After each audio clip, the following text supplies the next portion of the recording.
Buenas noches, hoy día vamos a continuar con el curso de Derecho Procesal Laboral. En esta tercera sesión vamos a desarrollar los temas de la actividad probatoria, conclusiones del proceso laboral y los tipos de proceso laboral.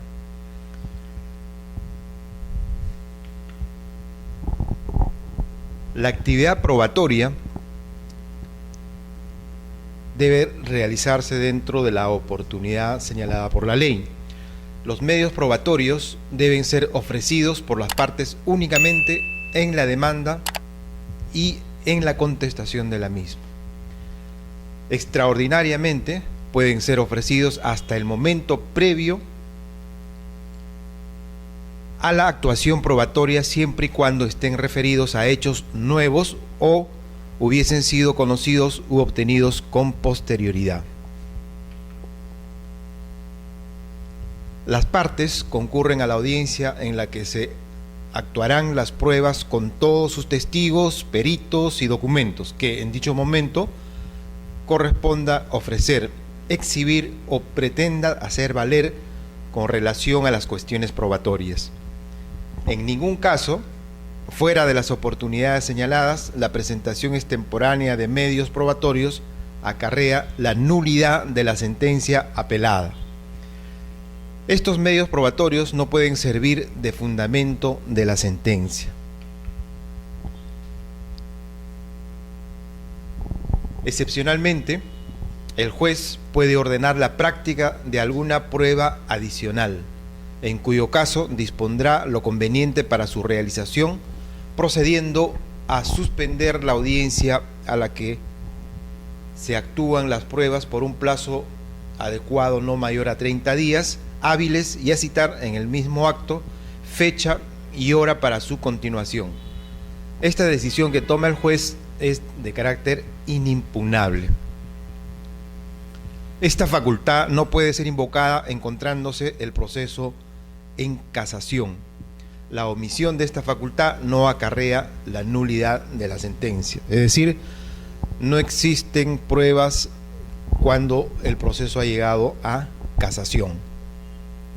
La prueba de oficio no puede darse en la Corte Suprema debido a que esa no es la labor precisamente de un recurso de casación, sino que en esta casación solo se puede conocer la formalidad del proceso, si se ha respetado o no el debido proceso y otros principios, razón por la cual no existe la posibilidad de acudir a una prueba de oficio, porque no se va a valorizar nuevamente el aspecto probatorio del proceso, sino solamente los aspectos formales.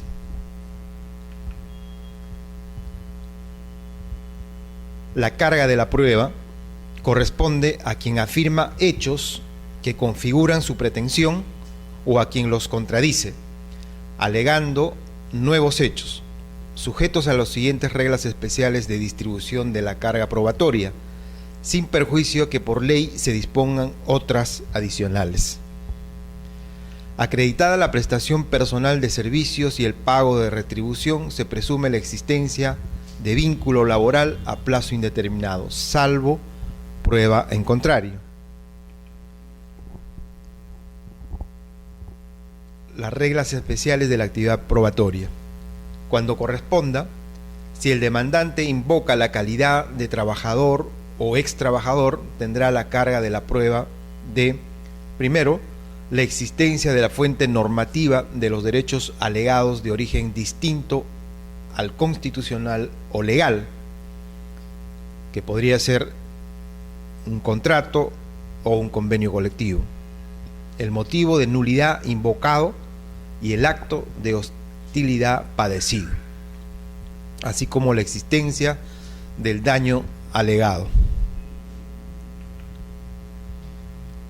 De modo paralelo, cuando corresponda, incumbe al demandado que sea señalado empleador la carga de la prueba de el pago, el cumplimiento de las normas legales, el cumplimiento de sus obligaciones contractuales, su extinción o inexigibilidad. El empleador además tiene que probar la existencia de un motivo razonable distinto al hecho lesivo alegado. Igualmente tiene que probar el estado del vínculo laboral y la causa del despido. En aquellos casos en que de la demanda y de la prueba actuada aparezcan indicios que permitan presumir la existencia del hecho lesivo alegado, el juez debe darlo por cierto, salvo que el demandado haya aportado elementos suficientes para demostrar que existe justificación objetiva y razonable de las medidas adoptadas y de su proporcionalidad. El artículo 29 de la Ley Procesal Laboral señala que existen presunciones legales derivadas de las conductas de las partes. El juez puede extraer conclusiones en contra de los intereses de las partes atendiendo a su conducta asumida en el proceso. Esto es particularmente relevante cuando la actividad probatoria es obstaculizada por una de las partes.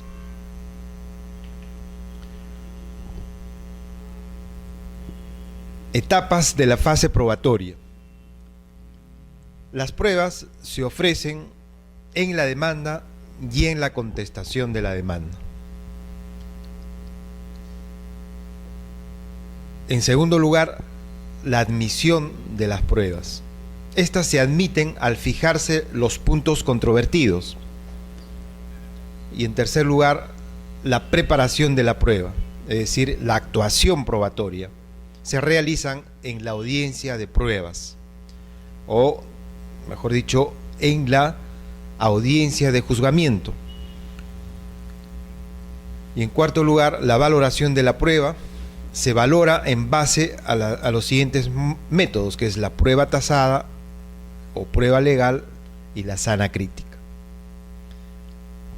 La prueba tasada se refiere a aquellas pruebas que la legislación especialmente señala que son de importancia capital y consecuentemente no puede dejarse de valorar al momento de expedir una sentencia, ¿no? Como por ejemplo para determinar el vínculo laboral, las boletas de pago o la exhibición de las planillas, etcétera. Son pruebas tasadas que la misma legislación establece que sirven como fundamento para probar la relación laboral, el vínculo laboral. La sana crítica se refiere a aspectos que el mismo juez debe valorar atribuyendo la condición necesaria a cada una de las pruebas ofrecidas tanto por el demandante como por el demandado. ¿Quiénes son las partes que van a ofrecer las pruebas, que van a, tanto en la demanda como en la contestación de la demanda? Aquí vamos a detenernos un poco para establecer cuáles son las partes del proceso laboral.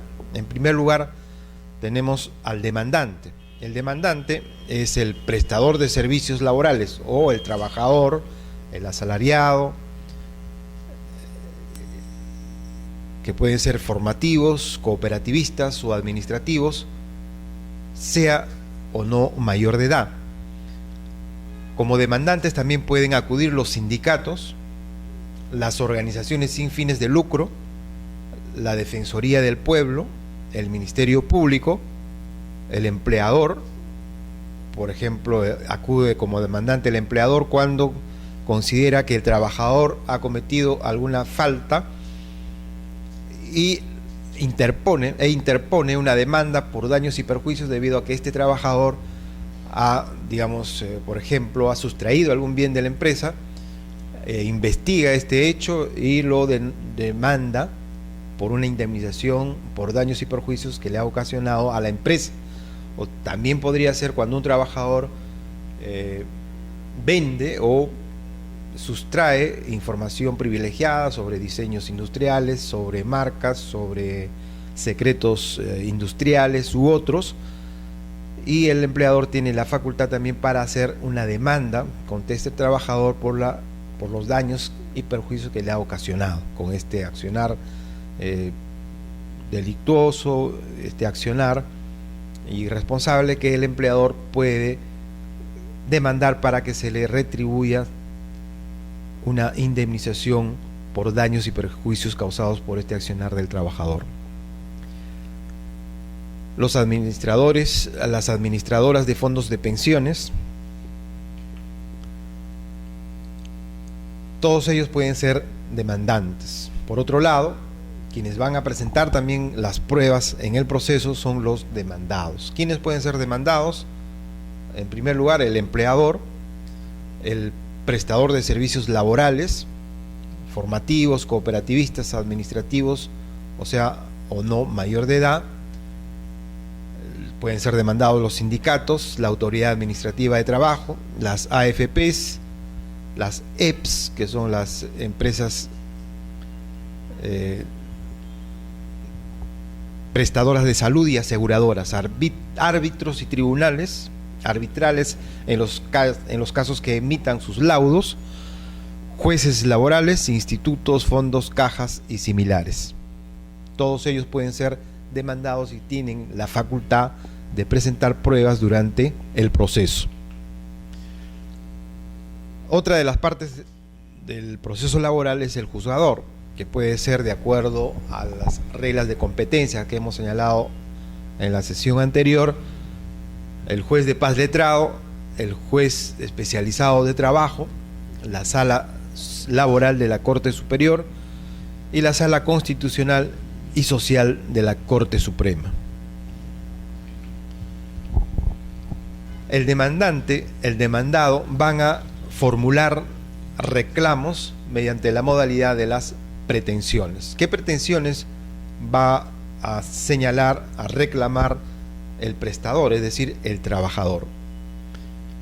En primer lugar, el reconocimiento de la relación laboral, el pago de beneficios sociales o derechos económicos. También podría interponer una demanda sobre reposición laboral o indemnización por despido, indemnización por daños, cese de la discriminación, cese de actos de hostilidad, cobertura y resarcimiento de enfermedades profesionales y accidentes de trabajo, impugnación de reglamentos internos de trabajo, prestaciones de salud, pensiones de invalidez, prestaciones de AFPs. Podría también interponer una nulidad de cosa juzgada fraudulenta, protección de la libertad sindical, cumplimiento de derechos de la seguridad social pública, conflictos con sindicato, ejecución de títulos como laudos arbitrales, actas de conciliación, etcétera. Asuntos no contenciosos como por ejemplo la entrega de certificado de trabajo, la entrega de la carta de cese, impugnación de laudos arbitrales individuales o colectivos. Puede también interponer una acción popular,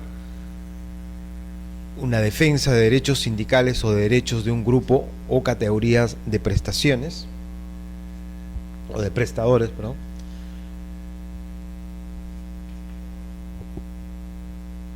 Así como el trabajador puede reclamar, puede interponer todas estas prestaciones ante el juzgador, el demandado, en este caso el empleador generalmente, también puede interponer una serie de reclamos, puede plantear sus pretensiones como la indemnización por daños contra el trabajador, puede interponer asuntos no contenciosos como la consignación judicial cuando el trabajador se niega a recibir los beneficios económicos que le corresponde, conflictos con sindicato incluida su disolución, nulidad de cosa juzgada fraudulenta, impugnación de laudos arbitrales individuales o colectivos. Los laudos arbitrales, como sabemos, de acuerdo a la Ley General de Arbitraje, son inimpugnables, es decir, en los procesos arbitrales no existe el principio de pluralidad de instancias, sino que existe una resolución única, ya sea a través de un árbitro o de un tribunal arbitral que mediante laudo va a zanjar el conflicto, va a resolver el conflicto y ese laudo no es impugnable. El único recurso que se puede interponer contra un laudo es la nulidad del laudo, y esta nulidad puede interponerse en casos específicos y especiales que señala la ley de arbitraje y se interponen ante la sala laboral correspondiente. Así también puede interponer el empleador una acción popular frente a normas que, digamos, lesionan sus derechos, lesionan algunas de sus pretensiones, y ante esta acción de garantía como es la acción popular puede contradecirlas, reclamarlas. Pretensiones del sindicato: defensa de derechos propios de sus dirigentes o de sus agremiados, pretensiones sobre conflictos sindicales, defensa del derecho a no discriminación, defensa de la prohibición de trabajo forzoso e infantil, impugnación de laudos arbitrales colectivos, acción popular.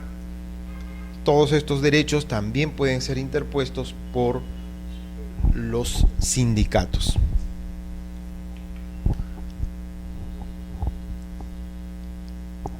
La necesidad de la prueba. Davis Echeandía señala que la prueba judicial es todo motivo o razón aportado legalmente al proceso, que lleva al juez al convencimiento o certeza sobre los hechos. La decisión del juez debe emanar de las pruebas aportadas y sujetas a contradicción, no de su conocimiento personal de los hechos. La ley procesal establece la carga de la prueba. Unidad y comunidad de la prueba. Las pruebas aportadas se aprecian en su conjunto, ¿no? El juez, al momento de resolver, va a apreciar no una de las pruebas aportadas por el demandante o el demandado, sino el conjunto de todas las pruebas que están en el proceso, que están en el expediente, ya sea que hayan sido aportadas, incorporadas por el demandante o por el demandado. Por esta razón, las pruebas no pertenecen a quien aportó, no pertenecen al demandante, no pertenecen al demandado, sino que las pruebas pertenecen al proceso. Y de esta manera el juez tiene que valorarlas en su conjunto. Veracidad de la prueba. La prueba debe referirse a hechos veraces. La prueba debe ser veraz en sí misma. La prueba tiene que referirse a hechos verdaderos debido a que va a sustentar precisamente esos hechos con las pruebas pertinentes, como podrían ser documentos, declaración de testigos, declaración de parte, pericias, exhibición de planillas, inspección judicial. Cualquiera de ellas se tienen que referir a hechos verídicos. Contradicción e igualdad de oportunidades. Las partes deben conocer las pruebas del contrario para defenderse de ellas. Efectivamente, las partes, al momento de interponer la demanda o al momento de contestar la demanda, van a conocer las pruebas aportadas por cada uno de ellos, de tal manera que verifiquen la validez de las mismas, verifiquen la eficacia de las mismas, y de acuerdo al conocimiento de las pruebas que tengan cada una de las partes, van a formular su defensa a fin de probar o desvirtuar la posición contraria. Deben tener iguales oportunidades procesales para aportar y cuestionar pruebas. La ley procesal laboral garantiza iguales oportunidades procesales a las partes, tanto a la parte demandante como a la parte demandada, a fin de garantizar un debido proceso. Preclusión y concentración de la prueba. La prueba debe aportarse cuando corresponda. Señala Paul Paredes que puede sacrificarse la preclusión, pero no la contradicción. Es decir, el juez excepcionalmente podría sacrificar la preclusión del momento en que se debe interponer la prueba a través de la facultad que le otorga la ley para acudir a las pruebas de oficio, o señalar que una de las partes presente alguna de las pruebas que no la presentó en su momento, con el fin de esclarecer mejor los hechos, con el fin de mejor resolver. Consecuentemente, la preclusión no puede sacrificarse en aras de seguir el proceso a toda costa, sino que la preclusión podría sacrificarse en aras de un mejor esclarecimiento de los hechos, en aras de un mejor conocimiento de las pretensiones de las partes, para que el juez tenga una mayor certeza al momento de emitir sentencia. Sin embargo, estas pruebas también van a entrar a la contradicción, es decir, si el juez establece mediante la facultad que le corresponde dar que una de las pruebas debe incorporarse al proceso a través de una prueba de oficio, va a ser también sometida a una contradicción por las partes, y de esa manera va a cumplirse con el principio de contradicción. Libertad y carga de la prueba.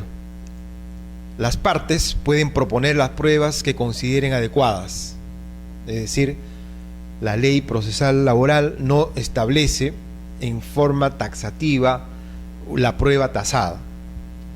En forma obligatoria no está considerada la prueba tasada. La elección de las pruebas es libre por cada una de las partes, pueden presentar las pruebas que crean conveniente, las pruebas que crean pertinentes y aquellas pruebas que consideren que son las más idóneas, adecuadas y fehacientes para hacer valer su derecho. La ley establece a quién corresponde probar determinado hecho. La parte demandante probará los hechos que afirma, así como la parte demandada también tiene la obligación de probar los hechos que afirma. La inmediación, dirección e imparcialidad. Juez es el que dirige la actividad probatoria y valora las pruebas con imparcialidad.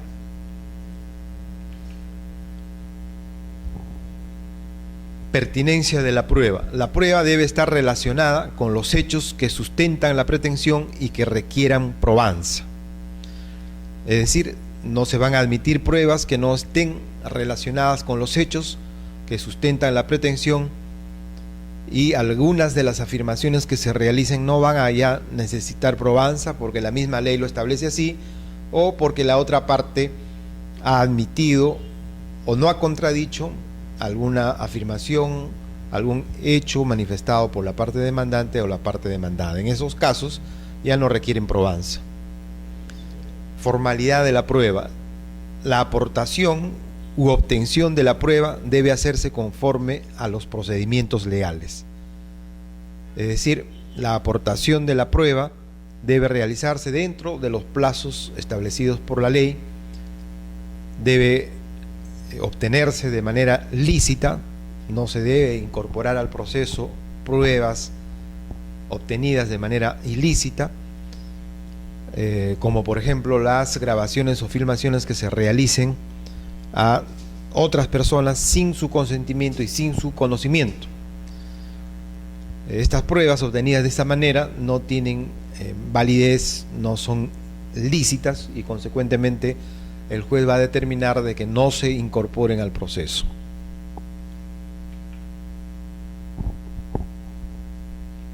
Clases de medios probatorios.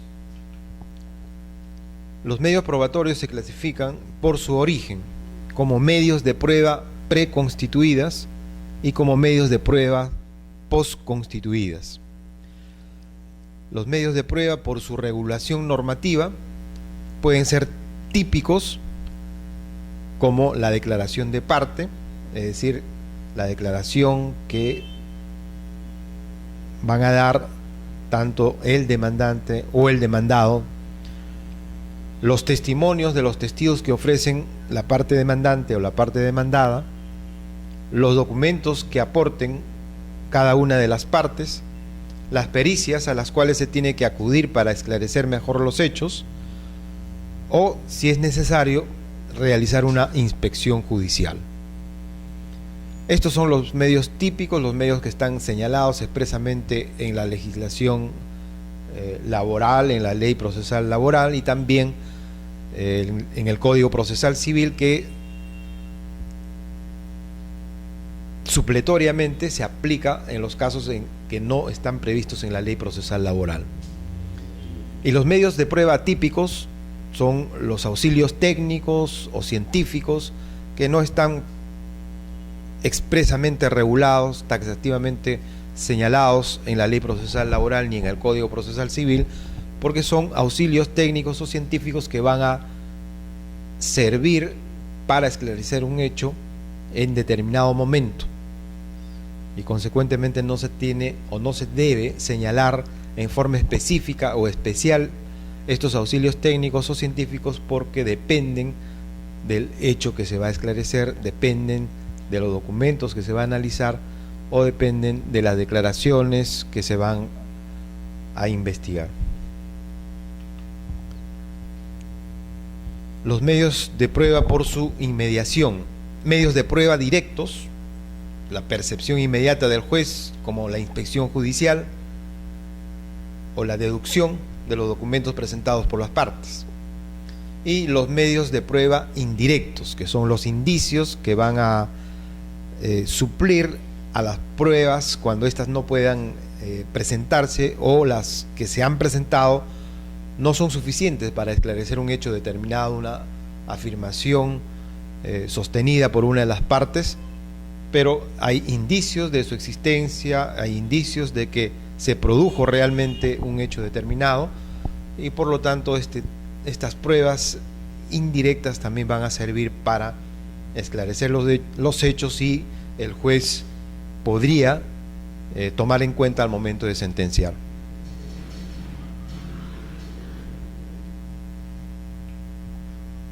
Por su naturaleza, los medios de prueba son aquellos medios de prueba en sí, y también los sucedáneos de medios de prueba, como la carga de la prueba, las presunciones y los indicios.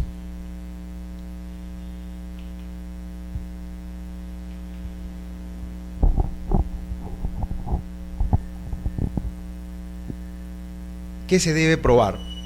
De parte del trabajador, tiene que probar en el proceso la prestación de servicios,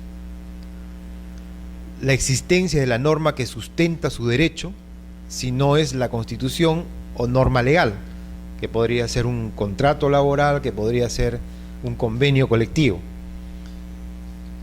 Tiene que probar el motivo de la nulidad del despido, el acto de hostilidad padecido, la existencia del daño alegado.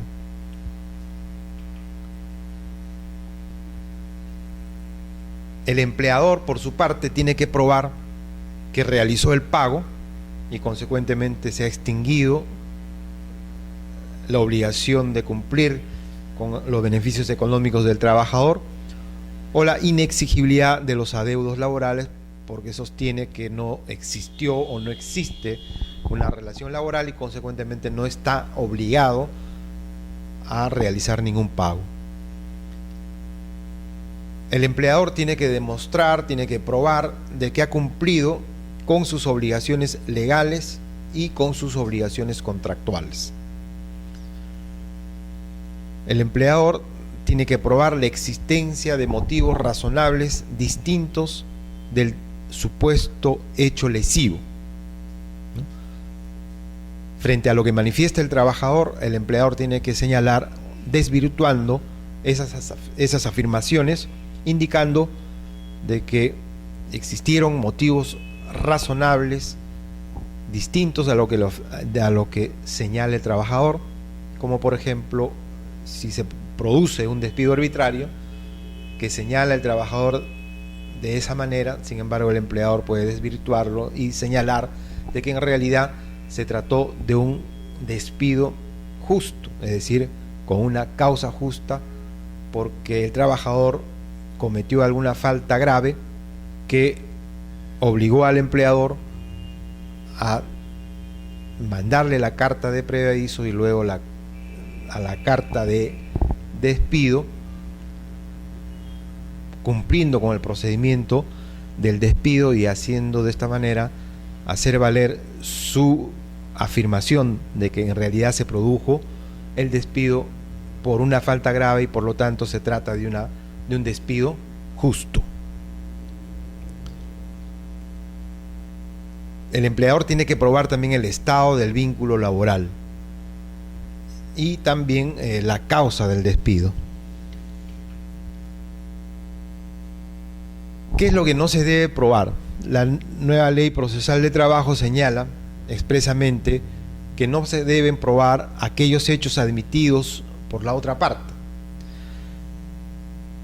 Si el demandante, el trabajador, señala de que existe un vínculo laboral con el demandado, con su empleador, y el empleador admite que efectivamente existe un vínculo laboral entre ambos, entonces ya no tiene que probarse el vínculo laboral. Ya es un hecho admitido por la otra parte y no es necesario ninguna prueba adicional para demostrar de que existe un vínculo laboral. Tampoco se debe probar los hechos presumidos por la ley. No se prueban tampoco los hechos notorios, los hechos recogidos en resolución judicial con calidad de cosa juzgada y aquellos hechos impertinentes o irrelevantes que no van a formar ninguna convicción en el juzgador porque son hechos que no se refieren al proceso o son hechos accesitarios que no requieren mayor importancia, son irrelevantes, no son determinantes en la formación de la convicción del juzgador y consecuentemente esos hechos no necesitan ser probados.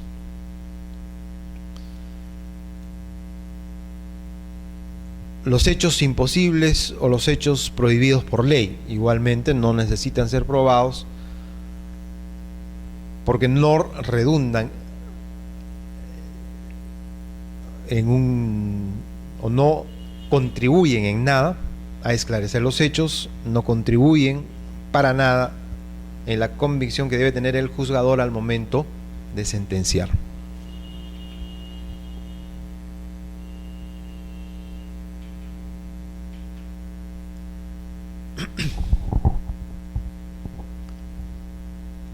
El ofrecimiento de las pruebas es de dos tipos, el ofrecimiento ordinario y el ofrecimiento extraordinario. Se dice que existe un ofrecimiento ordinario al demandar o contestar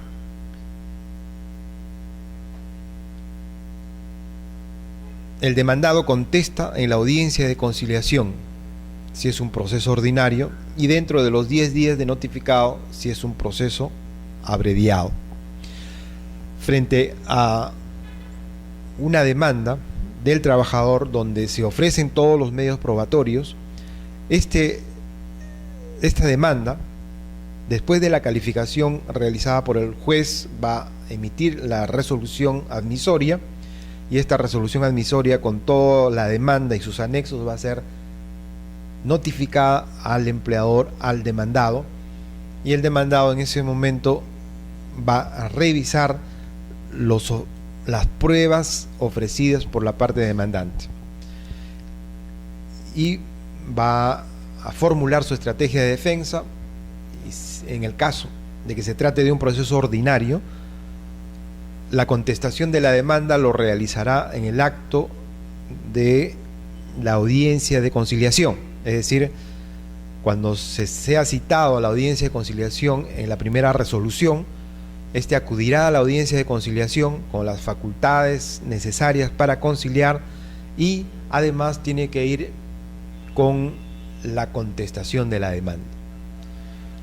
Cuando el juez determine de que no se ha producido la conciliación y que no va a prosperar la conciliación, consecuentemente va a seguirse el proceso, en ese momento solicitará a la parte demandada que presente la contestación de la demanda, que en el mismo acto va a notificar a la parte demandante.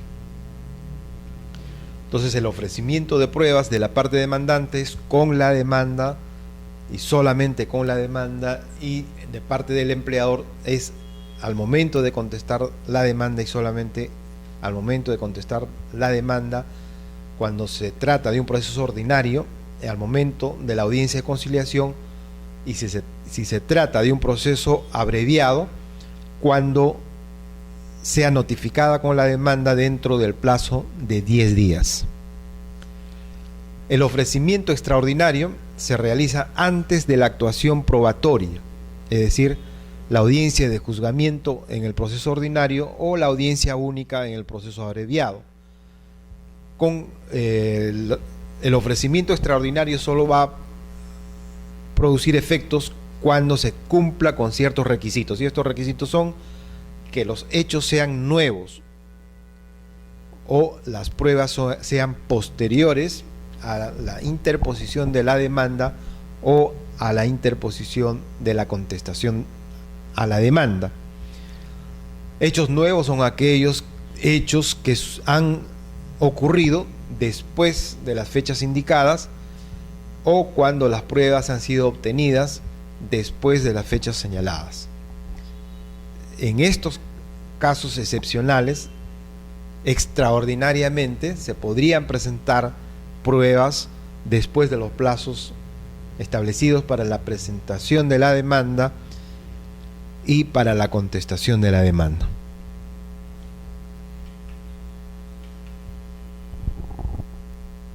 La actuación de las pruebas. Las partes asisten a la actuación probatoria con sus testigos, peritos y documentos.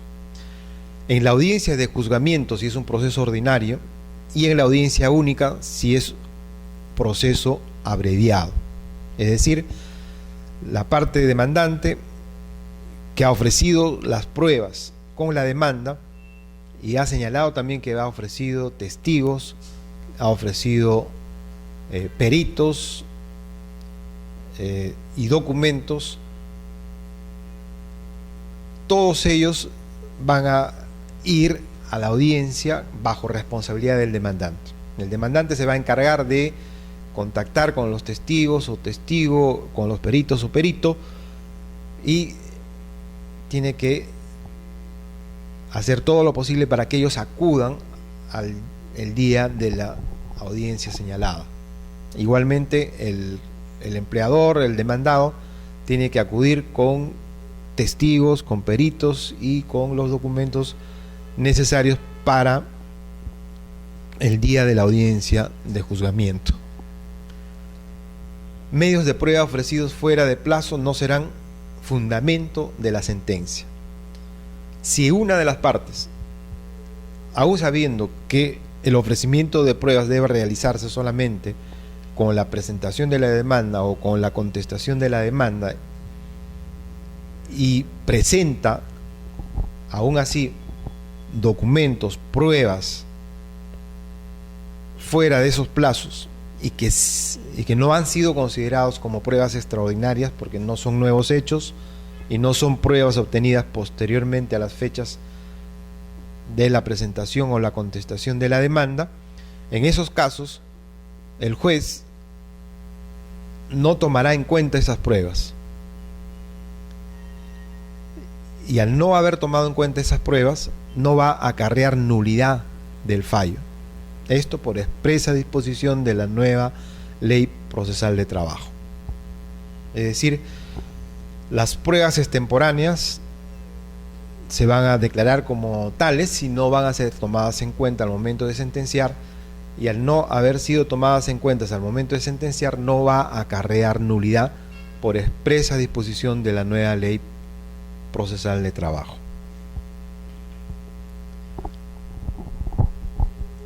El juez determina los hechos que no requieren probanza y los medios probatorios no admitidos. En el momento de la audiencia, el juez va a determinar qué hechos no requieren probanza, es decir, aquellos hechos donde la otra parte ha admitido que son ciertas, los hechos que por la misma ley están señaladas expresamente y no requieren mayor probanza, y también va a señalar cuáles son los medios probatorios que no se admiten. Los medios probatorios que no se admiten serán aquellos que son irrelevantes para el proceso, aquellos que son impertinentes o aquellos que ya fueron presentados por la otra parte, ¿no? Si el demandante presenta una prueba y el demandado, al contestar la demanda, presenta una prueba similar o igual, también será rechazada porque ya existe esa prueba. Las partes pueden proponer cuestiones probatorias. En el proceso ordinario se admiten solo si pruebas son de actuación inmediata. En el proceso abreviado se puede suspender la audiencia por 30 días hábiles si se requiere pericia y la cuestión probatoria es propuesta por el demandante, ¿no? Entonces, en la audiencia de juzgamiento es el momento de presentar cuestiones probatorias, como la tacha a documentos, la tacha a testigos, las tachas por falsedad o por nulidad de documentos y la tacha a los testigos por las causales previstas en el Código Procesal Civil.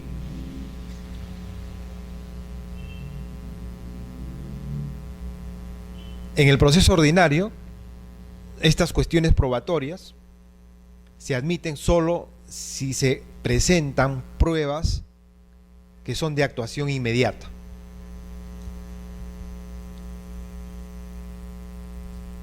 Generalmente pruebas documentarias, donde se va a resolver sobre alguna cuestión probatoria. En el proceso abreviado, sin embargo, se podría suspender la audiencia hasta por 30 días hábiles si se requiere alguna pericia y si esta cuestión probatoria es presentada por el demandante.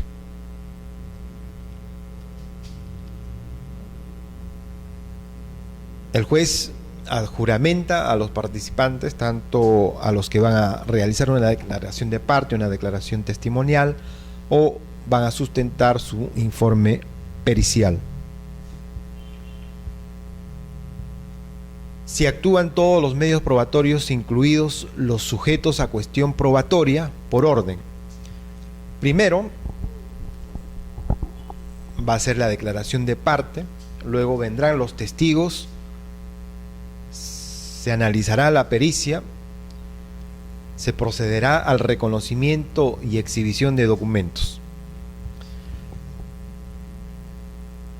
La declaración de parte, así como las testimoniales y el interrogatorio en la sustentación de los peritos respecto a su informe pericial, el interrogatorio es libre, sin necesidad de haber presentado pliegos interrogatorios, pliegos de preguntas, y preguntan bajo la dirección del juez, los abogados y también el mismo juez podría preguntar a los que están declarando, sean las partes, testigos, peritos.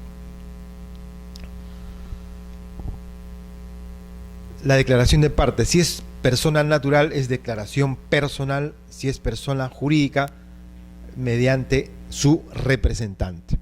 Los testigos y peritos ingresan a la audiencia solo cuando van a declarar, es decir, no van a tener conocimiento cómo se está desarrollando la audiencia de juzgamiento, sino que ingresarán en el momento que sean llamados, en el momento preciso en que les toque declarar, y luego se retiran después de haber declarado.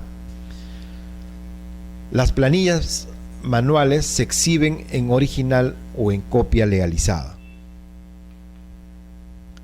Las planillas electrónicas son exhibidas por el Ministerio de Trabajo. Frente a las planillas electrónicas exhibidas por el Ministerio de Trabajo no cabe la tacha. pero las partes pueden presentar copias certificadas.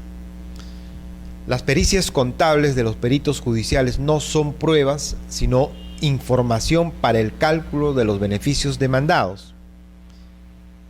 Actuadas las pruebas de parte, el juez puede ordenar inspección judicial con fecha posterior si es necesario. Si la actuación probatoria no concluye, la audiencia continuará dentro de los 5 días hábiles. La conducta obstaculizadora de la actividad probatoria puede originar que el juzgado extraiga conclusiones en contra de la parte responsable, ¿no? Por ejemplo, si uno solicita como de parte demandante la exhibición de planillas a la demandada y éste no cumple o no exhibe todas las planillas que debería exhibir, estaría obstaculizando la actividad probatoria. Y de esa manera el juez puede extraer conclusiones en contra de la parte responsable, es decir, de la parte demandada que tenía la obligación de exhibir las planillas solicitadas por la parte demandante y ordenadas por el juez. No lo cumple o cumple en parte y de esa manera obstaculiza la actividad probatoria, porque sin la exhibición de las planillas no se podría tener un conocimiento certero, cabal de algunas afirmaciones que realiza el demandante, y el empleador o el demandado, a sabiendas que el trabajador no tiene la información necesaria para demostrar ciertos hechos, simplemente no cumple con la exhibición de las mismas. El juez tiene que determinar si esa actividad probatoria está obstaculizando o no el demandado. Si considera que lo obstaculiza, entonces puede concluir de que el demandante, sobre las afirmaciones que realiza, tiene razón, es decir, se considera que son ciertas. Una vez que concluye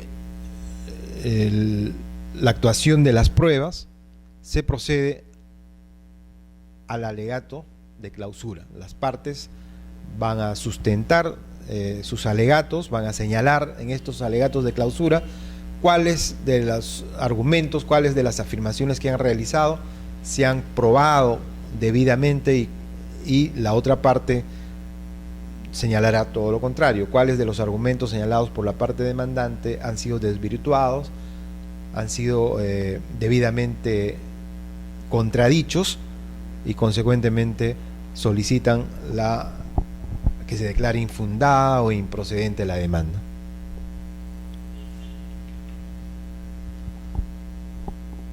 Pruebas de oficio y sucedáneos de los medios probatorios.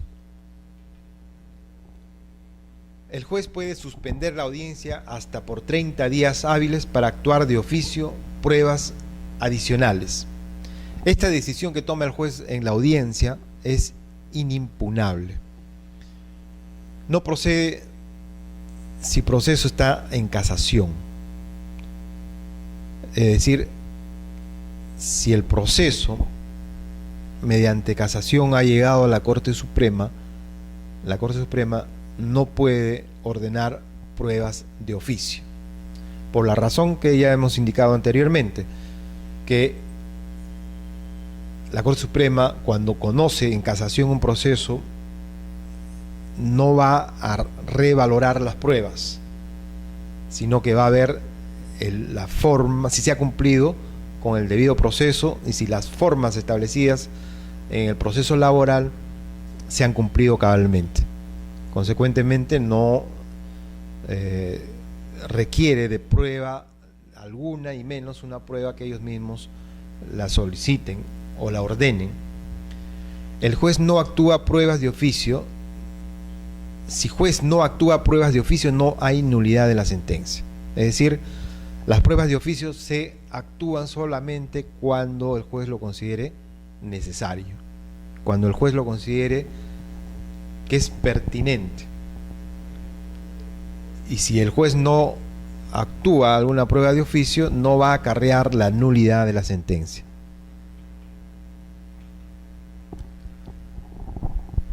Los sucedáneos probatorios. ¿Qué son los sucedáneos probatorios?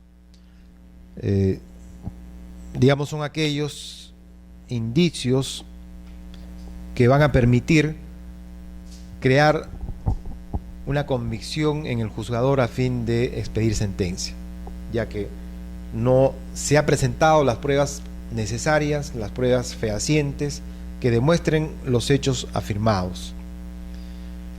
Ante la ausencia de las pruebas, el juez no puede dejar de administrar justicia, el juez no puede dejar de sentenciar. Consecuentemente, tiene que acudir a otros instrumentos procesales como los sucedáneos para suplir la ausencia de esas pruebas o la deficiencia de algunas pruebas, y de esa manera sentenciar con la mayor cercanía a la verdad, con la mayor firmeza respecto a la convicción que tiene respecto a los hechos que han reclamado tanto la parte demandante como la parte demandada. Estos sucedáneos probatorios son, por ejemplo, el principio de laboralidad,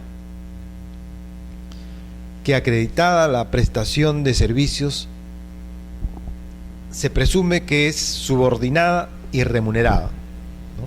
Es decir, si el demandante solamente con las pruebas que tiene puede probar, puede acreditar de que existe un vínculo laboral, sin embargo no puede probar si hubo subordinación y si hubo una remuneración por esa prestación de servicios para empleador que ha realizado, ¿no? Entonces, en ese momento se aplica el sucedáneo, que es el principio de laboralidad. Es decir, si existe un vínculo laboral, se presume que existe una subordinación y se presume que esa subordinación implica el pago de una remuneración. Si no existe una remuneración que se pueda probar, el juez en última instancia, si es que agotó todos los medios necesarios para establecer cuál fue la remuneración del trabajador,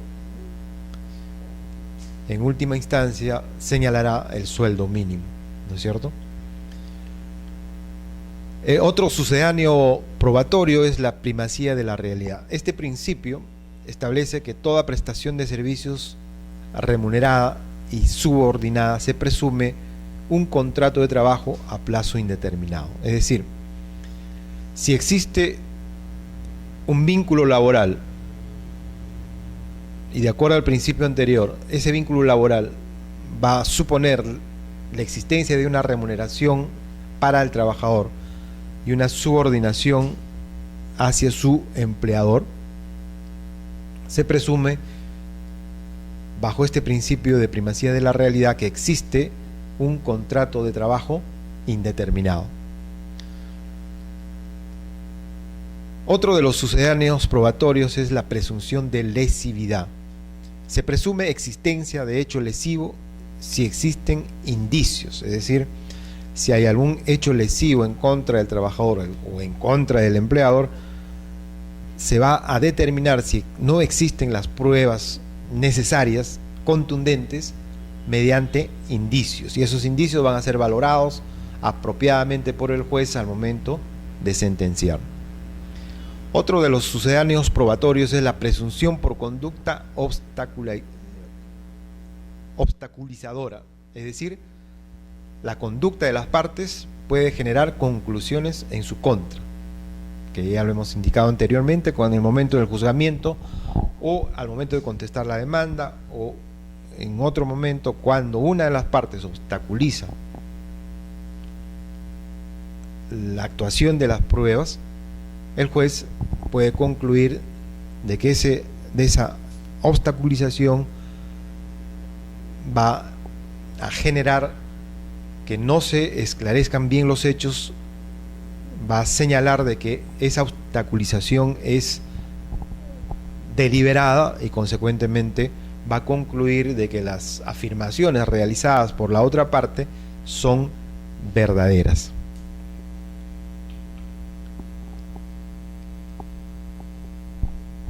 Normas generales se formulan en la audiencia de conciliación, en el proceso ordinario, y en la audiencia única si se trata de un proceso abreviado. Las pruebas deben ser de actuación inmediata. No se puede cuestionar la exhibición de planillas electrónicas por el Ministerio de Trabajo, es decir, no se puede cuestionar bajo una cuestión probatoria, no se puede interponer tacha, no se puede interponer una oposición. Simplemente se considera que las planillas electrónicas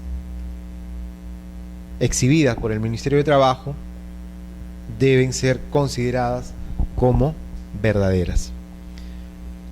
No se puede cuestionar la pericia contable del perito judicial, es decir, no se puede tachar un documento del perito contable, porque este documento, este informe que emite un perito no es una prueba.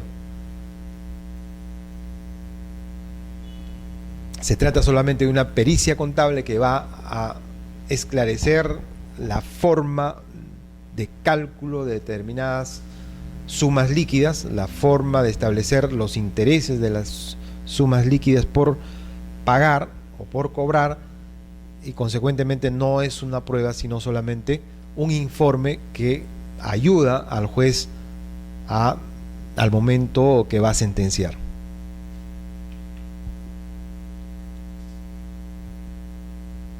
Se puede formular tacha contra testigos o contra medios de prueba documentales, aplicando la supletoriedad del Código Procesal Civil, porque la Ley Procesal Laboral no señala en forma específica o especial la forma de cómo debe realizarse la tacha de medios probatorios. Entonces, de conformidad con la primera disposición final de la Ley Procesal del Trabajo, se aplica en forma supletoria al Código Procesal Civil.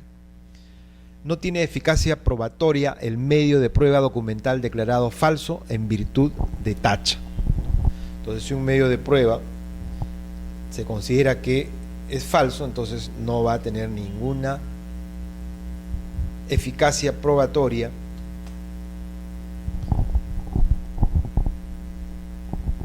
Tampoco tiene eficacia probatoria el medio de prueba documental declarado nulo en virtud de tacha por carecer de una formalidad esencial ad solemnitate. Si existe una prueba que ha sido declarado falso o ha sido declarado nulo, en ninguno de los casos tendrá eficacia probatoria.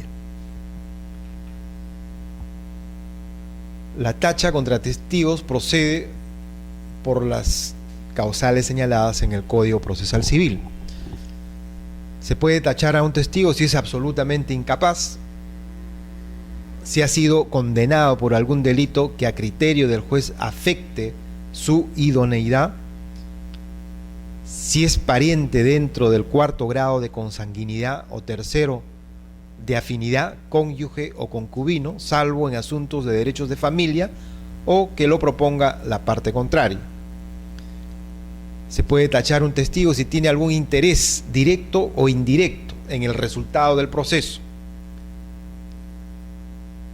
Si el testigo es juez o auxiliar de justicia, también se puede tachar.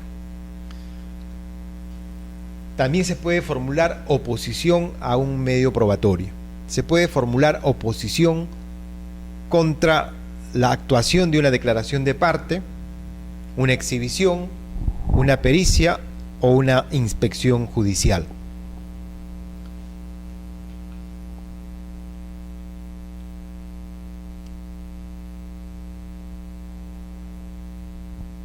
La actividad probatoria se desarrolla habitualmente o generalmente en los pagos de beneficios sociales y en la indemnización por despido, ¿no? Por ejemplo, en la demanda de pago de beneficios sociales,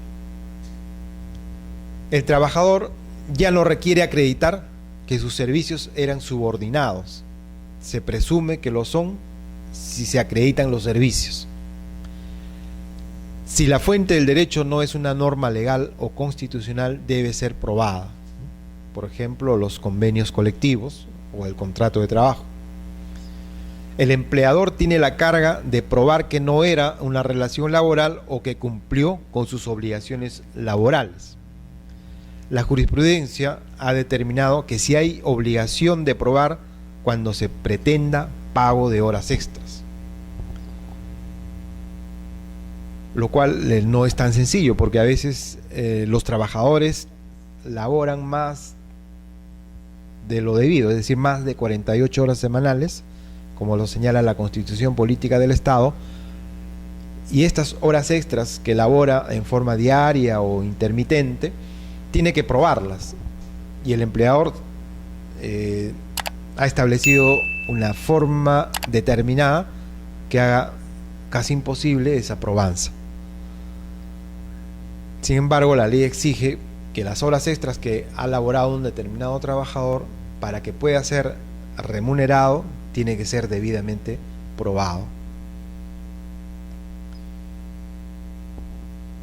Problemas para trabajadores absolutamente informales, sin prueba de la prestación de servicios.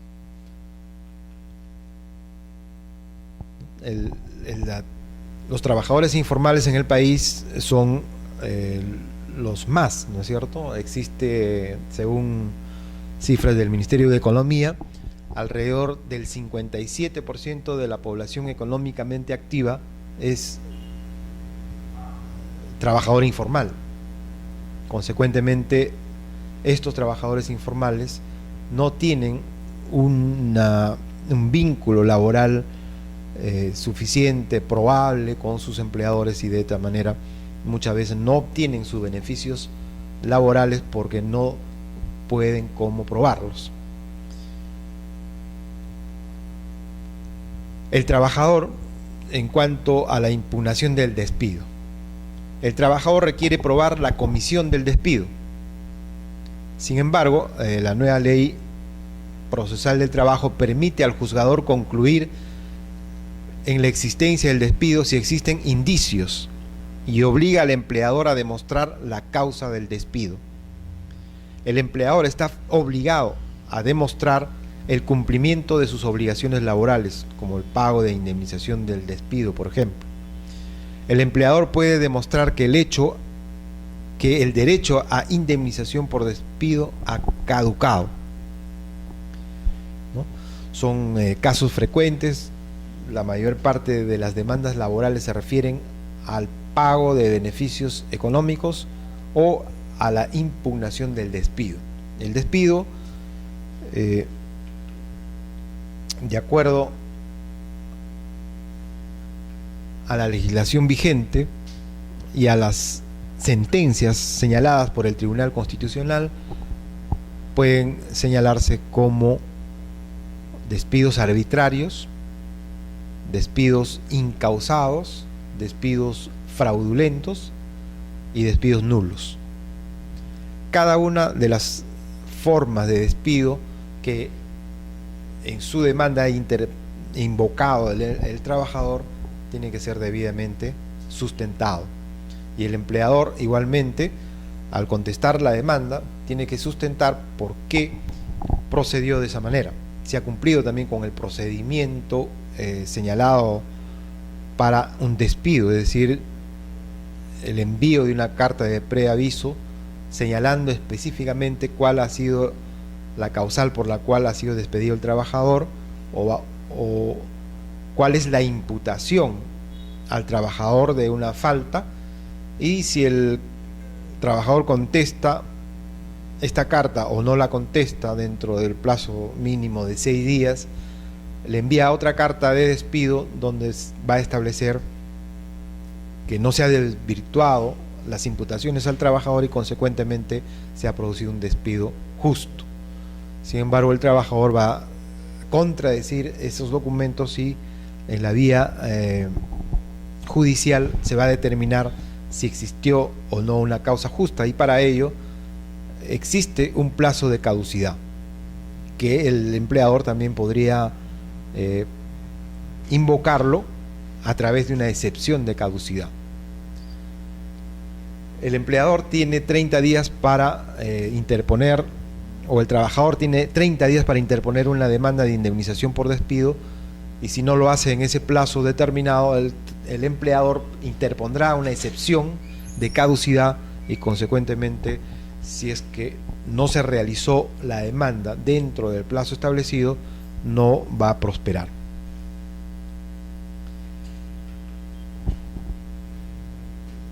Sobre la actividad probatoria podemos señalar que el proceso laboral es una necesidad debido a la desigualdad sustantiva y procesal entre empleador y trabajador. La nueva ley procesal de trabajo pretende acortar los plazos de solución del conflicto mediante la aplicación del principio de oralidad y la sanción de la mala fe procesal, aplicándose a la fase probatoria. La nueva ley procesal facilita al trabajador la probanza del vínculo laboral. También facilita al trabajador la probanza de la comisión del despido. Pretende impedir dilaciones concentrando la actuación probatoria en una sola diligencia y ordenando se sentencie en forma inmediata.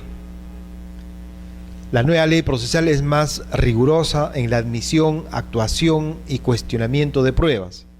La nueva ley procesal obliga a los operadores del derecho a capacitarse en técnicas de litigación oral, ¿cierto? La actividad probatoria entonces se desarrolla de esta manera, con esos requisitos, con estas características que hemos señalado.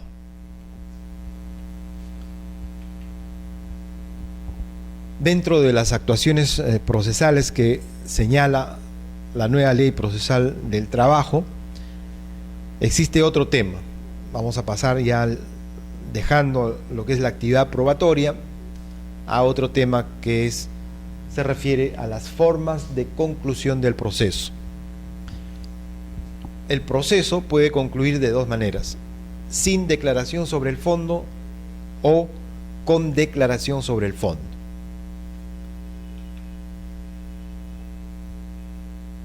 El proceso concluye sin declaración sobre el fondo si se declara el abandono del proceso. Esta es una novedad en la nueva ley procesal laboral, debido a que en la anterior ley, la 26636, no existe el abandono. Sin embargo, en esta nueva ley sí se ha considerado el abandono del proceso. Si las partes no impulsan el proceso más de 4 meses, una de las partes podría solicitar el abandono del proceso, lo cual es contradictorio porque entre los principios de esta nueva ley procesal laboral está el principio de celeridad.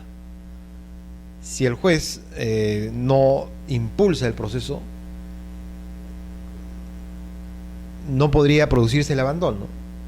Perdón, si el juez impulsa el proceso de acuerdo a este principio de celeridad y de acuerdo a la facultad que le da la nueva ley de impulsar el proceso de oficio, entonces no podría o no debería declararse el abandono del proceso.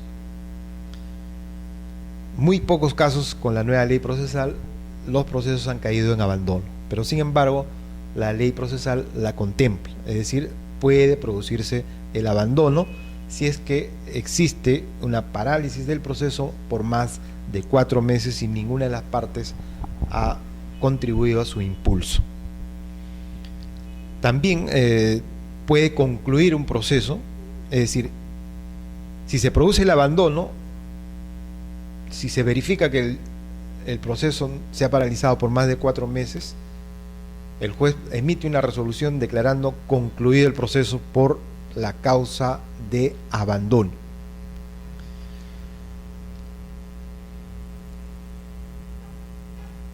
Otra forma de conclusión sin declaración sobre el fondo es si es que se ampara una excepción como de cosa juzgada, una excepción de caducidad o de prescripción. En estos casos puede concluir también el proceso. Otra de las formas de conclusión sin declaración sobre el fondo del proceso es cuando el demandante se desiste del proceso o de la pretensión, ¿no? Es un tema también delicado, debido a que si es que se desiste, el trabajador estaría en contra del principio laboral, que es el principio de la irrenunciabilidad de los derechos laborales, ¿no es cierto? Si es que se desiste del proceso y de la pretensión, estaría renunciando a sus derechos laborales. Sin embargo, está contemplado en la legislación vigente que se puede concluir sin declaración sobre el fondo cuando existe desistimiento del proceso o de la pretensión.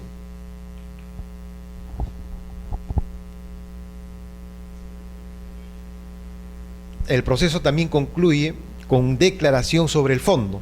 El juez declara fundada o infundada una demanda, ¿no? Cuando se presenta una demanda, se realiza todo el proceso y va a concluir esa demanda con el pronunciamiento expreso del juez, y el juez tiene que pronunciarse básicamente de 4 formas: declarando fundada la demanda. Esta declaración de fundada puede ser en todo o en parte. Puede declarar infundada la demanda, que también puede ser en todo o en parte. Puede declarar improcedente la demanda, o si es en segunda instancia, puede declararse nula la sentencia expedida por el ACUO. Concluye con declaración sobre el fondo cuando las partes concilian, es decir, en la audiencia de conciliación, cuando se trata de un proceso ordinario o cuando se trata de la audiencia única en un proceso abreviado, las partes pueden conciliar en todo o en parte. Cuando concilian en todo, todo el proceso concluye. Cuando concilian en parte, concluirá respecto a la parte que conciliaron y continuará respecto a la parte que no conciliaron. También concluye con declaración sobre el fondo cuando el demandado reconoce la demanda en todos sus extremos, ¿no es cierto? Al contestar la demanda, se allana a la demanda, reconoce todas las afirmaciones señaladas por el demandante y consecuentemente ya no existe controversia, y al no existir controversia se puede emitir una resolución inmediatamente dando una conclusión anticipada. También concluye el proceso con declaración sobre el fondo cuando las partes transigen, es decir, presentan una transacción particular, privada, donde las partes han transigido respecto a todos los puntos en controversia. El juez verificará estos hechos, verificará el documento presentado, que tiene que ser con firma legalizada ante notario público, y de esa manera, si considera que la información y el documento presentado son verdaderos, concluirá el proceso con declaración sobre el fondo.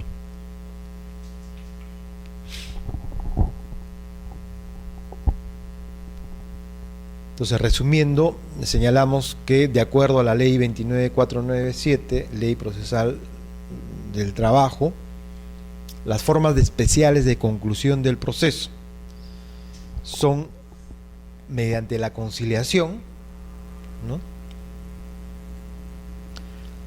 Cuando las partes se ponen de acuerdo dentro del proceso, sea en la audiencia de conciliación en el proceso ordinario o en la audiencia única en el proceso abreviado, se puede allanar la parte demandada a la demanda, se concluye el proceso también al momento que el demandado reconoce la demanda, cuando se presenta una transacción, cuando el demandante se desiste de la demanda, cuando una de las partes solicita el abandono y el juez la acepta y resuelve que se declare el abandono porque ninguna de las partes ha impulsado el proceso por más de 4 meses, ha estado paralizado en el juzgado.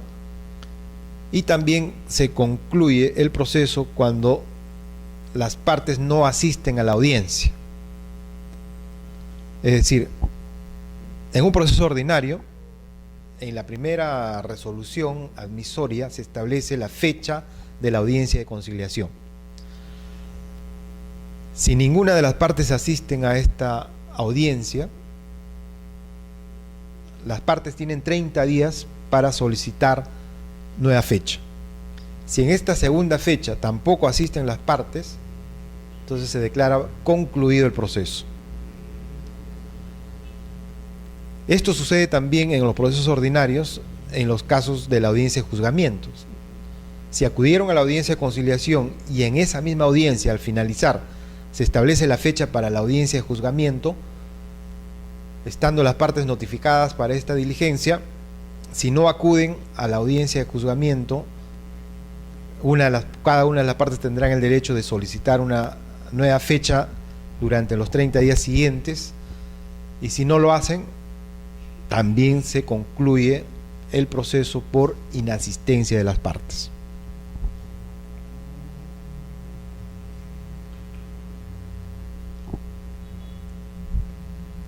Es decir, estas son las formas de conclusiones especiales que tiene el proceso. La forma natural es que concluya mediante sentencia, ya sea pronunciándose, declarando fundada la demanda, infundada o improcedente. Toda esta actividad probatoria se desarrolla dentro de los procesos laborales. La nueva Ley Procesal del Trabajo, la Ley 29497, establece 6 tipos de procesos. ¿Cuáles son estos procesos? En primer lugar, el proceso ordinario laboral, el proceso abreviado laboral, el proceso de impugnativo de laudos arbitrales, el proceso cautelar, el proceso de ejecución y el proceso no contencioso. Estos son los 6 procesos que contempla la nueva ley procesal, que vamos a verlo uno por uno. En primer lugar tenemos el proceso laboral ordinario.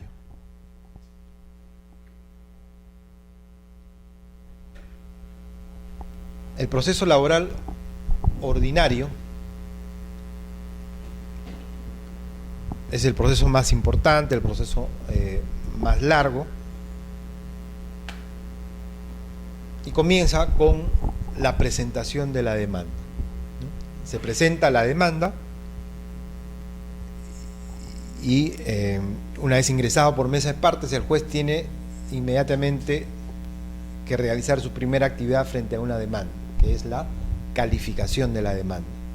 En la calificación de la demanda va a verificar si cumple con todos los requisitos de las condiciones de la acción, ¿no es cierto? Entonces verificará todos los requisitos y condiciones de la acción y emitirá una resolución admisoria. Esta resolución puede ser una resolución admisoria o puede ser una resolución que declara la inadmisibilidad de la demanda si es que le falta algún requisito de procedibilidad, y le otorgará 5 días al demandante a fin de que subsane el error o los errores o la omisión o las omisiones que contiene la demanda y que han sido advertidas por el juez, y se le da un plazo de 5 días a fin de que la subsane. También el juez podría declarar improcedente la demanda de plano, porque considera que la demanda no está sustentada legalmente, no está amparada por dispositivo legal alguno, y consecuentemente la declara improcedente de plano. Frente a estas resoluciones, la que admite, la que declara inadmisible o la que declara improcedente, va a responder el demandante subsanando si es inadmisible, o podría interponer un recurso de apelación frente a la resolución que declara improcedente la demanda. Una vez que se admita la demanda, el juez tiene entre 20 y 30 días hábiles para señalar la fecha de la audiencia de conciliación. En la misma resolución que admite la demanda ya se establece la fecha de la audiencia de conciliación. Entonces, una vez señalada la fecha de la audiencia de conciliación, las partes pueden asistir a la audiencia de conciliación o puede asistir el demandante y se realizará con los que asistan. Si asiste el demandante, se realizará la audiencia con la parte demandante, y como no asistió la parte demandada, indudablemente no va a prosperar la conciliación. Podría acudir la parte demandada y presentarse, y al no acudir la parte demandante tampoco va a proceder la conciliación. Si acuden ambos, es decir, la parte demandante y la parte demandada, el juez en ese momento va a suspender la grabación del audio y video de la audiencia y va a tener una participación activa a fin de que las partes lleguen a un acuerdo conciliatorio. Va a ceder la palabra a las partes a fin de que expongan sus pretensiones, sus reclamaciones, y en qué parte pueden ceder y en qué parte podrían conciliar. En el caso de que llegue a un acuerdo, se concluirá el proceso por acuerdo conciliatorio, y en el caso de que no haya acuerdo, el juez establecerá reiniciando la grabación en audio y video de la audiencia, indicando que no se ha producido el acuerdo conciliatorio y consecuentemente se va a proceder a la audiencia de conciliación, indicando que el siguiente paso es la admisión de los medios probatorios y va a solicitar al demandado que presente en un proceso ordinario la contestación de la demanda, e inmediatamente corre traslado a la parte demandante la contestación de la demanda, quien verificará si existen los requisitos suficientes para admitir la contestación de la demanda, y en ese momento declarará admitida la contestación de la demanda, y el demandante, el abogado de la parte demandante, también tiene que verificar si la contestación de la demanda reúne los requisitos y contiene los anexos que señala la contestación de la demanda. Concluida la audiencia de conciliación, se va a señalar fecha para la audiencia de juzgamiento en los procesos ordinarios. En los procesos abreviados, una vez cerrada la etapa de la audiencia de conciliación, se va a continuar con las siguientes etapas de la audiencia de juzgamiento.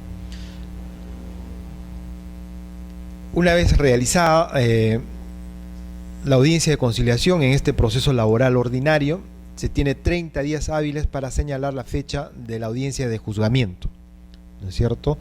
En la misma audiencia de conciliación se va a establecer cuál es la fecha de la audiencia de juzgamiento. Si ambas partes asisten a la audiencia de juzgamiento, se va a proceder a la confrontación de posiciones. Cada uno ya conoce las posiciones de la parte contraria y consecuentemente pueden realizar su confrontación de posiciones. El demandante empezará a confrontar las posiciones con el alegato de apertura, donde se establecerá en forma clara y precisa los hechos reclamados, los hechos que pretende probar, cuáles son las normas que la amparan y cuáles son los medios probatorios que sustentan su pedido. Igualmente lo hará el demandado, y con relación a cada uno de los puntos señalados por el demandante va a pronunciarse desvirtuándolo o aceptando los hechos expresados por el demandante. Si ambos están de acuerdo en la fecha de inicio de la relación laboral o de la remuneración percibida u otros hechos afirmados por el demandante, aquellos que no han sido desvirtuados o contradichos se tomarán como ciertos.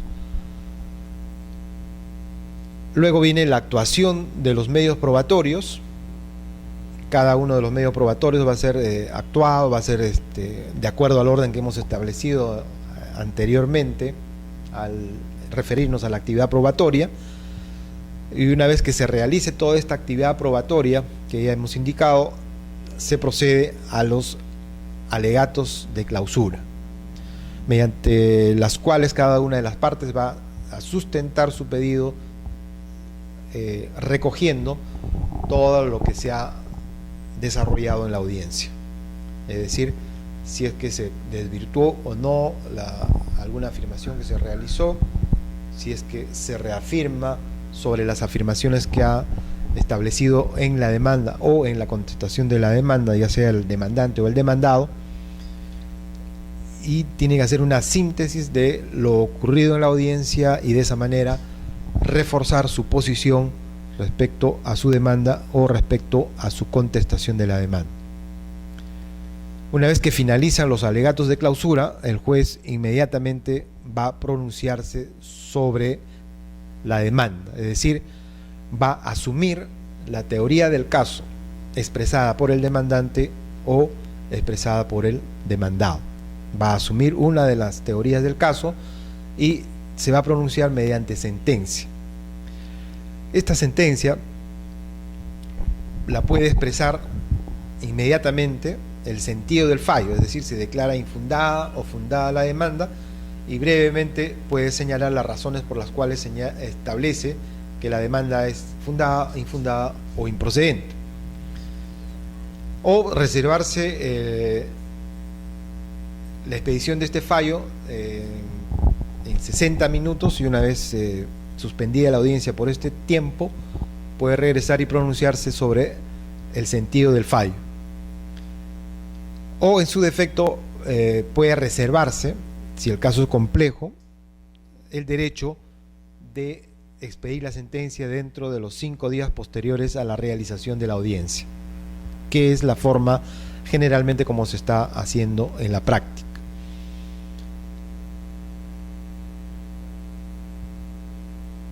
En la misma audiencia se establece entonces que se va a reservar el fallo y la expedición de la sentencia y lo va a hacer dentro de los 5 días. Generalmente citan al 5.º día a fin de que se notifique la sentencia en mesa de partes del juzgado correspondiente. Si las partes no acuden, corre el plazo a partir de ese momento para la interposición del recurso de apelación. En este punto habría que señalar que este procedimiento es prácticamente innecesario porque acudir al juzgado solamente para recibir la sentencia, cuando la norma indica también que esa misma sentencia debe ser colgada en la web del Poder Judicial y uno puede conocer y acceder a él ese mismo día, la norma que establece la notificación física de la sentencia, me parece un paso innecesario cuando uno puede conocer y tener acceso a la sentencia a través del internet y consecuentemente no está obligado a acudir al juzgado, a la mesa de parte del juzgado para que le entreguen la sentencia. Lo puede también verificar a través de la página web y la fecha para poder interponer el recurso de apelación rige a partir de la fecha señalada en la audiencia de juzgamiento para la notificación de la sentencia.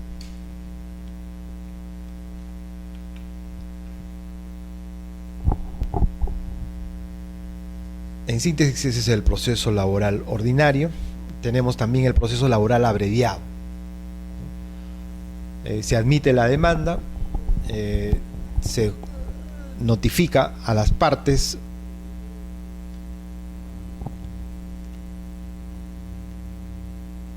o mejor dicho, se notifica al demandado para que conteste la demanda en el plazo de 10 días. La diferencia con el proceso ordinario es que la contestación de la demanda en el proceso ordinario se realiza en el acto de la audiencia de conciliación, pero como el proceso abreviado, la de la audiencia de conciliación y de juzgamiento, se realiza en un solo acto, en una sola audiencia, que es la audiencia única, entonces se le otorga un plazo de 10 días a fin de que conteste la demanda. Una vez que contesta la demanda, el juez tiene 20 a 30 días para señalar la audiencia única. Y en la audiencia única se va a realizar primero con la conciliación, y parecido al proceso ordinario laboral, solamente que se hace en un solo acto, la audiencia de conciliación. Si no prospera la conciliación, se pasa a la confrontación de posiciones, a la actuación probatoria, a los alegatos de clausura y la sentencia. La sentencia igual en el mismo plazo, en el acto puede señalar el sentido del fallo, tiene 60 minutos si es que considera que se reserve ese derecho para expresar el sentido del fallo, o la notificación de la sentencia dentro del 5º día de realizada la audiencia. Luego tenemos los procesos impugnativos de laudos arbitrales económicos. Este es un proceso especial que va a impugnar los laudos arbitrales.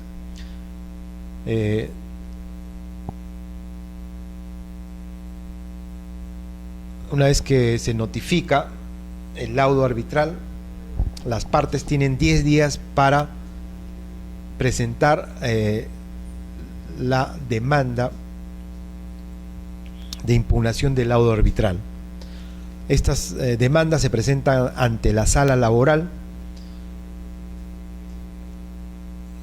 Una vez que se admite esta demanda de impugnación de laudos arbitrales, se corre traslado a la otra parte dentro del plazo de 10 días, quien tiene también 10 días para contestar la demanda. Luego de 10 días se produce a los alegatos y sentencia, que también se va a producir dentro de los 5 días posteriores a la realización de los alegatos y sentencia. Es un procedimiento mucho más formal, más escrito, debido a que al impugnar un laudo arbitral solamente se está impugnando si se ha cumplido o no con el debido proceso, con la tutela jurisdiccional efectiva y con algunos principios generales del derecho procesal, a fin de determinar si el laudo arbitral ha infringido o no esos principios. No se va a revisar el proceso arbitral, ni se va a revalorar las pruebas, simplemente se va a establecer si se cumplió o no con los principios antes señalados. Otro de los procesos laborales que contempla la nueva ley procesal del trabajo es la medida cautelar, que puede ser antes del proceso, antes de iniciar el proceso, o después de iniciado el proceso. En ambos casos se dictan sin conocimiento de la contraparte. El juez debe dictar cualquier tipo de medida cautelar que asegure la pretensión principal, ¿no? Si es el caso que lo plantea el trabajador, cuando considera que el empleador o la empresa para la cual labora o laboró está a punto de extinguirse, de fusionarse o de cerrar o de quebrar, ¿no? Entonces, en esos casos, el trabajador, a fin de garantizar el pago de sus beneficios económicos, puede solicitar la medida cautelar antes del proceso, a fin de garantizar el pago de sus beneficios económicos, que podrían ser un embargo en forma de retención de las cuentas de la empresa, o un embargo en forma de inscripción de las propiedades inmuebles de la empresa, o cualquier otro tipo de medida cautelar la más adecuada, la más pertinente a solicitud del trabajador a fin de garantizar el pago de sus derechos laborales, de sus beneficios económicos. El juez puede dictar cualquier tipo de medida cautelar que asegure la pretensión principal. Además, supletoriamente, aquellos previstos en el Código Procesal Civil. La Ley Procesal Laboral no establece en forma detallada cuáles son esas medidas cautelares, sino que las remite al Código Procesal Civil, donde sí se encuentran detalladas todas las medidas cautelares posibles, e incluso aquellas que no están previstas expresamente en el Código Procesal Civil, pero que podrían servir para garantizar el pago de los beneficios económicos del trabajador.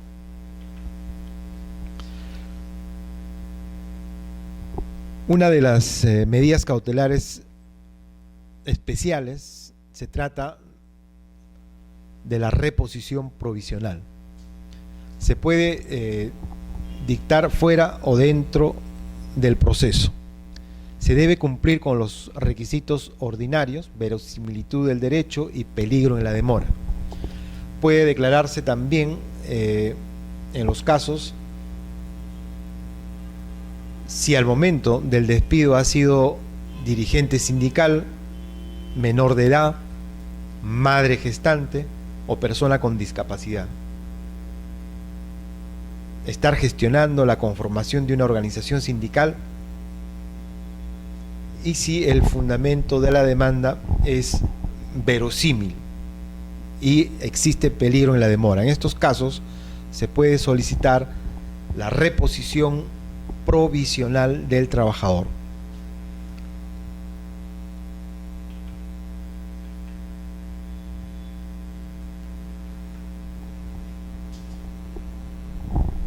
Otra de las medidas cautelares especiales dentro del proceso laboral está la asignación provisional. En los procesos en los que se pretende la reposición, el monto no puede exceder de la última remuneración ordinaria mensual percibida por el trabajador, ¿no? Es una asignación provisional y la forma de fijar el monto de esa asignación provisional debe ser similar a la remuneración percibida por el trabajador. Se entrega esta asignación provisional con cargo a la compensación por tiempo de servicios. Si la sentencia firme ordena la reposición, el empleador restituye el depósito más sus intereses. En caso de ordenarse el pago de remuneraciones devengadas, se deduce de la asignación percibida, de la asignación provisional percibida. Es decir, se toma como pago a cuenta. Otro de los procesos que señala la nueva Ley Procesal del Trabajo es el proceso de ejecución. ¿En qué casos proceden los procesos de ejecución? Cuando existen resoluciones judiciales firmes, ¿no? Y no cumple el empleador con estas resoluciones, entonces se acude ante el juez laboral a fin de solicitar la ejecución de esa resolución. También respecto a actas de conciliación judicial, ¿no? Las que se establecieron en la audiencia de conciliación, hubo acuerdo, todo estaba muy bien, se llegó a un acuerdo conciliatorio en esa audiencia y las partes estuvieron de acuerdo y el juez determinó la conclusión del proceso por ese motivo. Sin embargo, el empleador no cumplió con ese acuerdo. El trabajador entonces acude a este proceso de ejecución a fin de hacer valer el acta que suscribieron junto con el empleador. El juez simplemente va a ejecutar el acta de conciliación judicial. Igualmente los laudos arbitrales firmes. Cuando los laudos arbitrales no han sido impugnados, quedan consentidas, quedan firmes, pero el empleador no cumple con el laudo.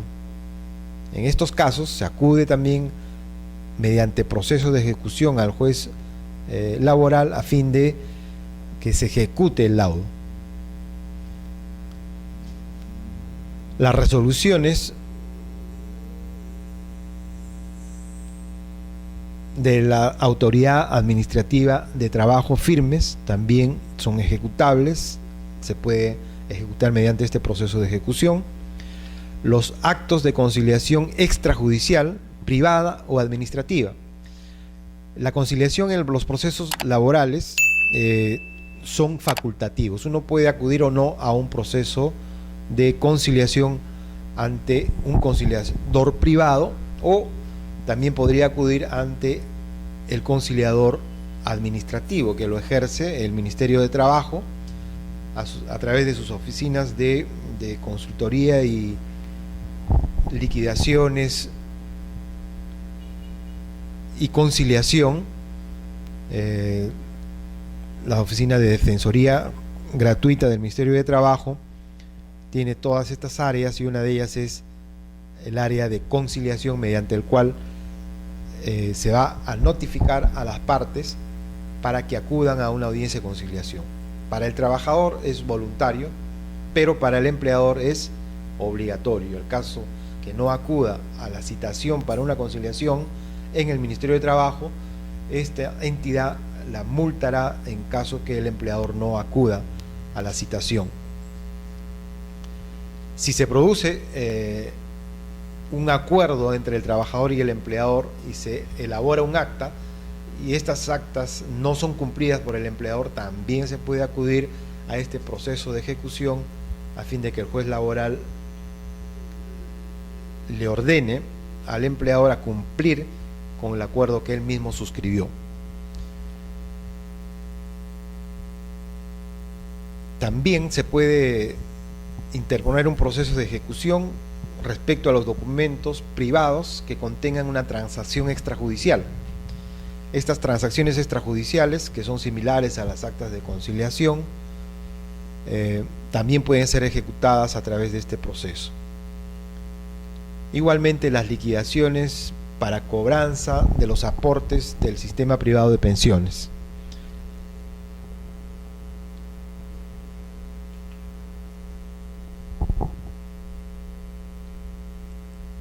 El último proceso que establece la Ley Procesal del Trabajo se refiere a los procesos no contenciosos, como la consignación, cuando por ejemplo el trabajador se niega a recibir el monto que determina el empleador, y el empleador a fin de cumplir con las normas laborales quiere pagar, pero el trabajador se niega a recibirlo. Entonces, en estos casos puede acudir al juez laboral y consignar el monto que considera que le corresponde al trabajador por diversos beneficios económicos.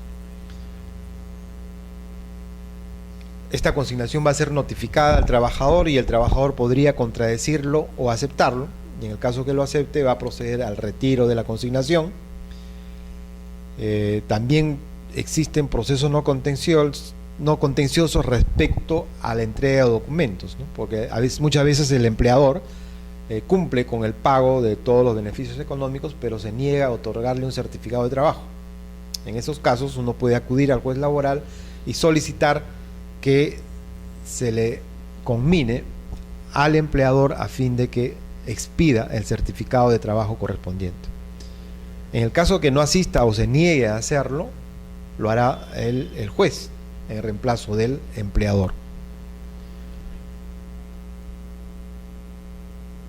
Otro de los procesos no contenciosos es la autorización judicial para ingreso al centro laboral. Cuando sea necesario o indispensable para algún tipo de probanza, el trabajador puede solicitar al juez en un proceso no contencioso que ingrese al centro laboral, y el juez determinará si procede o no su solicitud. ¿no? Entonces, estos son los 6 tipos de proceso que contempla la nueva ley procesal laboral: los procesos ordinarios, los procesos abreviados, los procesos de impugnación de laudos arbitrales, los procesos no contenciosos, los procesos de ejecución, de tal manera que el trabajador como el empleador pueden hacer valer cada uno de estos derechos a fin de, a través de esta nueva ley procesal laboral, reclamar y hacer valer sus derechos respecto a la otra parte.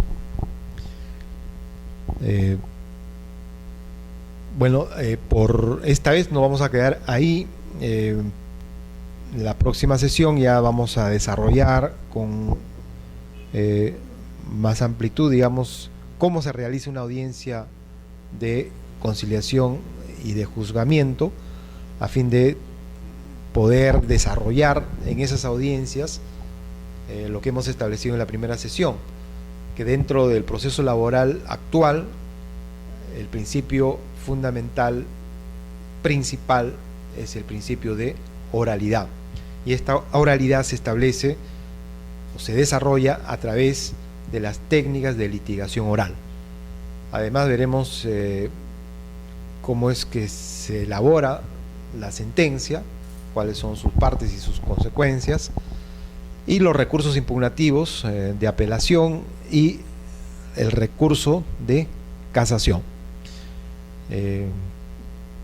Buenas noches, será hasta el próximo miércoles.